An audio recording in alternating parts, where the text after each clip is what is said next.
প্রশ্ন করা হয়েছে সদকায়ে ফিতির কার উপর ওয়াজিব এবং কে দিবে, কখন দিবে।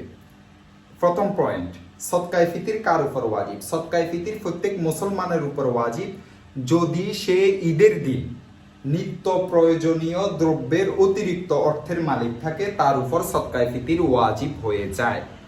দ্বিতীয় পয়েন্ট, কে দিবে।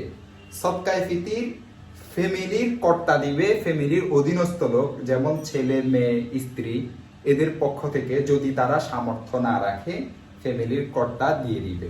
তবে নিজের সদকায়ে ফিতির নিজে দেওয়াই উত্তম। দেখতে পারেন সহিহ মুসলিমের 984 নং হাদিস।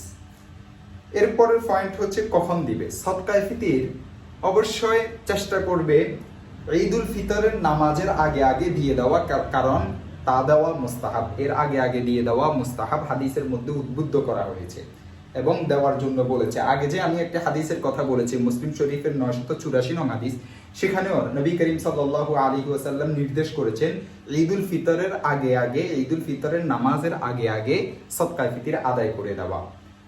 আর যদি কোনো ব্যক্তি ঈদুল ফিতরের আগে না আদায় করে তাহলে পরবর্তীতে কোনো সময় আদায় করে দিতেই হবে, কারণ তার উপর তা ওয়াজিব।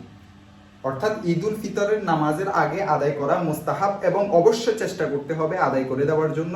আর যদি না পারে তাহলে পরবর্তীতে দেওয়া তার উপর ওয়াজিব হয়।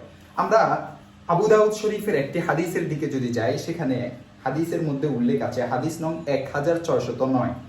সে হাদিসের মধ্যে নবী করিম সাল্লাল্লাহু আলাইহি ওয়াসাল্লাম বলেন, মান আদ্দাহা ক্বাবলা সালাতি ফাহিয়া যাকাতুন মাকবুলাতুন। যে ব্যক্তি ঈদুল ফিতরের নামাজের আগে সদকায়ে ফিতির আদায় করবে, ফাহিয়া যাকাতুন মাকবুলাতুন বলেছেন যে এটি মাকবুল, গ্রহণীয় একটি যাকাত অর্থাৎ পবিত্রকারী সদকা হবে। আর ওয়ামান আদ্দাহা বাদা সালাতি ফাহিয়া সাদাকাতুম মিনাস সাদাকাত। আর যে ব্যক্তি ঈদুল ফিতরের নামাজের আগে আদায় না করে বরং পরবর্তী অন্য কোনো সময়ে যদি আদায় করে তাহলে সেটা অন্য সাদাকার মতো একটি সাদাকা হবে। অর্থাৎ হাদিসের মধ্যে উদ্বুদ্ধ করা হয়েছে ঈদুল ফিতরের নামাজের আগে আগে এই সদকায়ে ফিতিরটা